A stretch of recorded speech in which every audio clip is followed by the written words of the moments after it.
Sometimes I wonder what I'm going to do on this garden blog, I have a lot to do as far as plants that I could plant or maintenance or whatever. And sometimes, for example, I've got a few things like these nasturtiums up here that I kind of want to plant out, but my oldest son planted the seeds, so I think I'm going to let him do that. Another thing with the annual Tithonias, with Mexican sunflowers, he also planted those seeds, so I'm going to let him do that maybe on video, plant them out somewhere. So what I've done so far today is I topped some longevity spinach, and I put the tops in water. They say, if you don't use rooting hormone, just put them in water, try to root them in that. If you use rooting hormone, you can just put them in moist soil. But I just put them in water. We got rainwater here. The comfrey is getting big. And that's cassava there, which we seen in yesterday's video.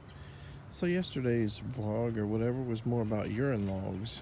Even though we planted a cassava and sunchoke and took some rooting or cuttings to root from the autumn olives.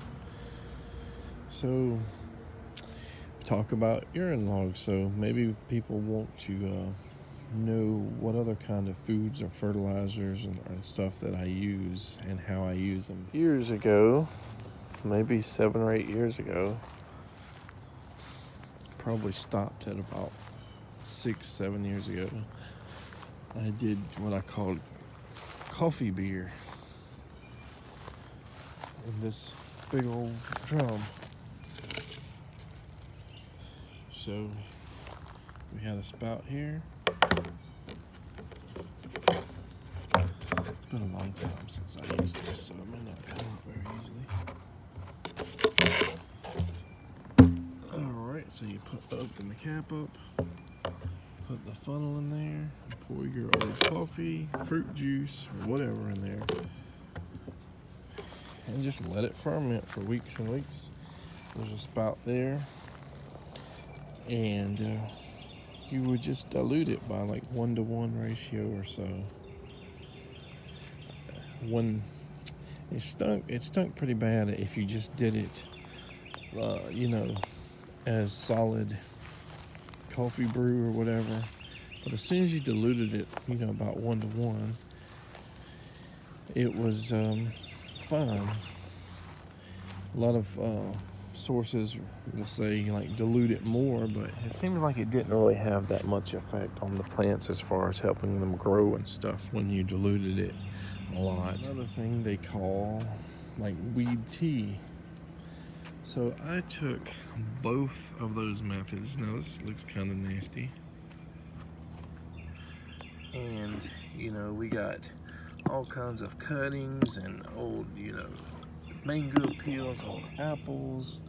You got rainwater, and when supposedly when lightning hits, when it's a lightning storm and rain, it electrifies the air and causes nitrogen to hit, to be in the water that's falling, the rain. So you got the nitrogen from the water, you got the kind of the coffee brew going, and you got the weed tea stuff going here. And they say, do weed tea for about 6 weeks. And when it kind of smells like a septic tank or something, then it's done. So you got natural sugars and everything. So what you put whatever you want in there, basically. Banana peels, but like mangoes, fruits. If I find some vines that I prune off and it's green material, leaves, whatever, and coffee, and So I have just started this about 7 or 8 weeks ago, so I can't really tell you how well it's doing or not doing. But what are some other things we use? I use like conventional fertilizer, like 10-10-10, 12-0-12. I've used the Miracle Grow for the house plants and stuff in the past, or for smaller growers that just have a few tomato plants or something. Use banana peels, like on the staghorn fern. You're supposed to lay them on top over there, and they will apparently absorb the nutrients. Coffee grounds. you know, and a lot of stuff, because like we make a lot of coffee, at least one really big pot, about double strength of that most people do, you know, and it's espresso. And so the grounds are kind of split up between various potted plants and all that stuff. For coffee from the pot that we didn't drink, and we are almost always, like 90% of the time or 95% of the time, have a little bit of coffee left. Pour it in the plants, you know, in the pots or wherever. Like this tomato, it's had a lot of coffee and a lot of coffee grounds, and this is probably the reason why we're not going to fertilize this mini oletangelo. Look at all the flush growth that's coming, and you know, after July you don't want to really put new fertilizer in, because a freeze can kill all your new green growth. So this is full of, you know, I've got shavings there from guinea pig bedding, which, you know, guinea pig pee, poop, you know, etc. You know, we got coffee grounds, coffee that we've poured in there. We started to do some of the compost tea, you know, beer, you know, coffee, beer, whatever you want to call it, the hybrid. So we did that. We have like a tablespoon of fertilizer. Haven't done for over a month. But, like I said, I'm not going to do it on the mini oletangelo, because it's already in a growth mode from all of, and so much of this stuff is probably going to break down so slow that it's going to feed it for a while. And hopefully it doesn't backfire on us. But that looks like that's pretty good proof that some of these methods work. They may not show results immediately. You might have to keep doing them until you see something, but they definitely seem to work. The compost. This is one of my compost beds. I took maybe half of it out to put in the raised wood chip bed to try to get the worms and everything, the composting process to start on it. And so you kind of see the compost, and these little kiddie pools, which, you know, they're kind of runt now. For a while I was putting the natural clay cat litter in here. It took a heck of a long time for that stuff to break down. So if you don't have 2 or 3 years, don't put it in your compost bed. But if you do, you know, don't overdo it. Mix it with your dirt and compost and your other materials, and eventually it'll kind of loosen up, I guess, and break down. And yeah, and we have what I call tree compost. A tree falls down or gets cut down or whatever and rots, and over time it turns basically into soil. See, also buy occasionally just normal compost from the garden centers. I have bought compost by the truckload in a way off center, and it just, in time wise and gas prices, it wasn't worth it.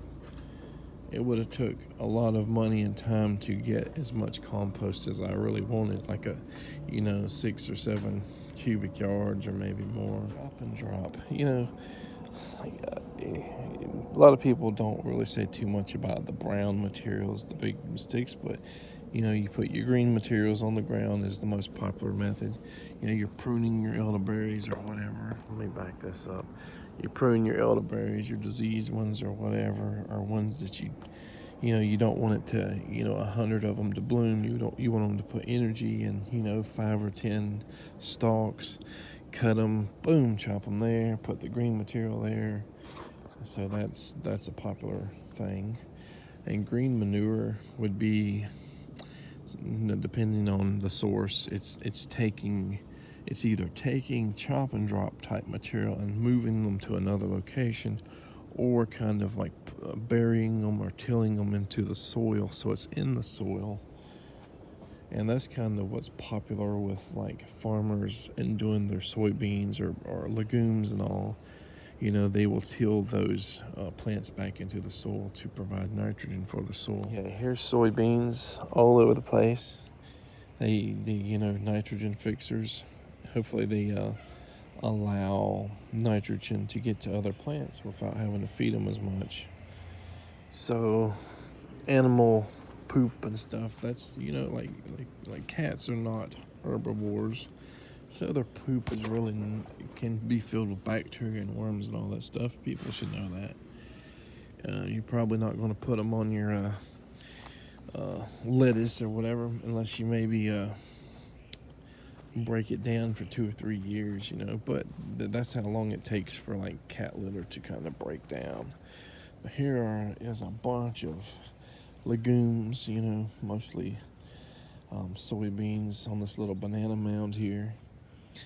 So I mean, this not only provides a kind of like an instant living mulch and soil, just to stabilize the mound, but it'll help feed the soil as well, feed the banana trees or whatever. Hopefully, have I incorporated like the urine log, the urine stuff into the garden, other than like peeing on a random citrus tree or experimenting with this urine log? Not really. It's something definitely thinking about doing, but basically the methods we're using so far is, like I said, banana peels.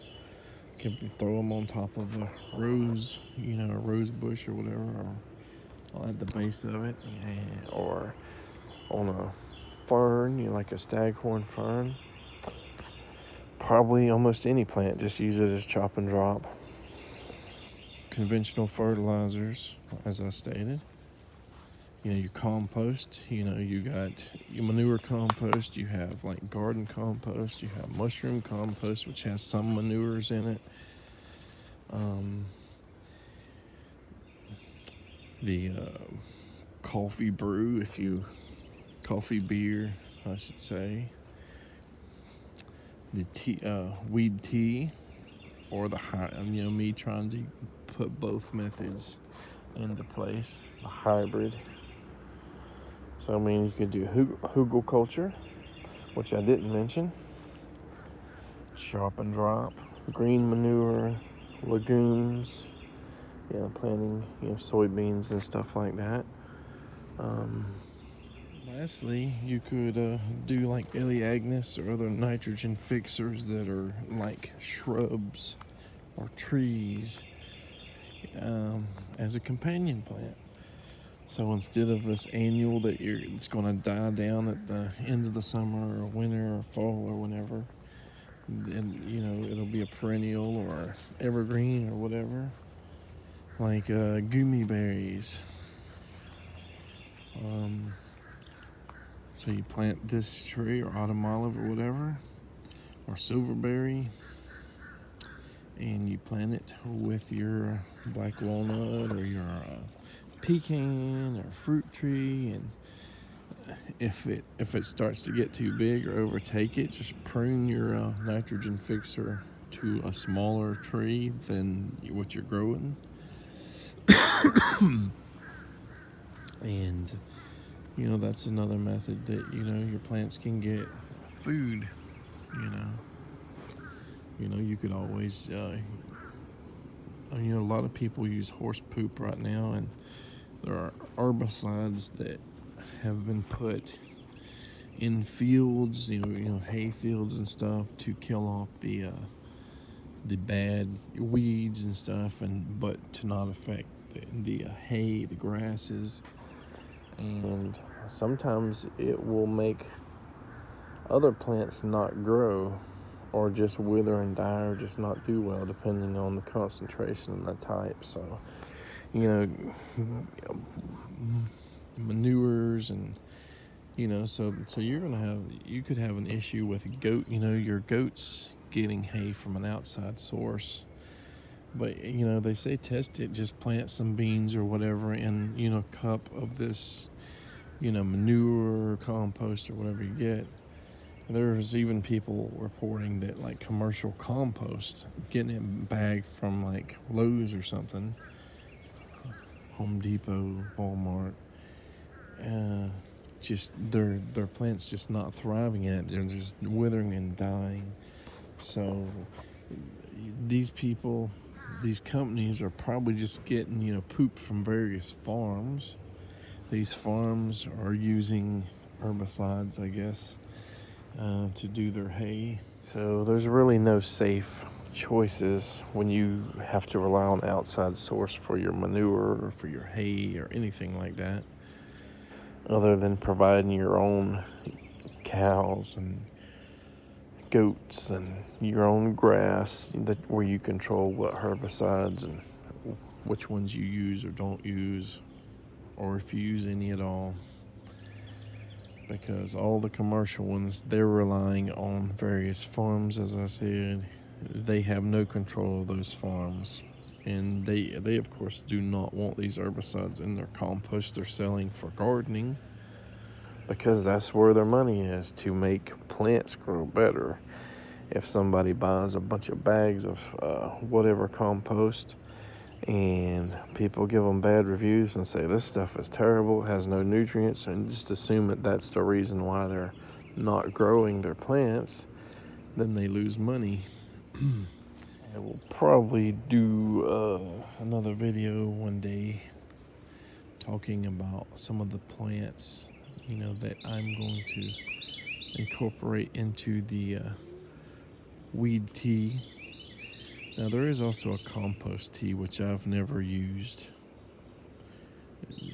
that people use, and there's different methods of applying a lot of this stuff. Foliar sprays versus, watering at the base, or, scraping into the soil and all that stuff, and then mulching over it and all that stuff. And I guess I should have said that I use mulch sometimes, and mulch, kind of breaks down into soil. It's probably more carbon than anything, but it probably provides a little bit of nutrients to plants. But there's a lot of plants like cherry laurel, Virginia creeper, probably Japanese honeysuckle, maybe Mexican petunia, probably like dewberries and blackberries that have already produced their stuff, their berries and all for the year. That would be good to put in to something to where that they don't root in the compost bed, or when you're chopping and dropping, to root in places you don't want them to root. And again, cherry laurel is something I despise. I do not like it at all. So when I chop it down, I do not want it to root into the ground and create a 50-foot plus root. I've already got that headache in a couple other places. So burning it to make potash, I should have said that too. To make like a potash like thing is it sweetens the soil a little bit and provides a small amount of nutrients. But yeah, there's things that I still haven't incorporated yet, or found my little niche or whatever, and experimented enough to see what works the best for me in my garden, my soil, my climate. I guess we're going to end it there. I also have in the past used like lime, gardening lime and stuff. And my dad used to use it on the muscadine grapes. He said it sweetens the soil and all that good stuff. So, yeah,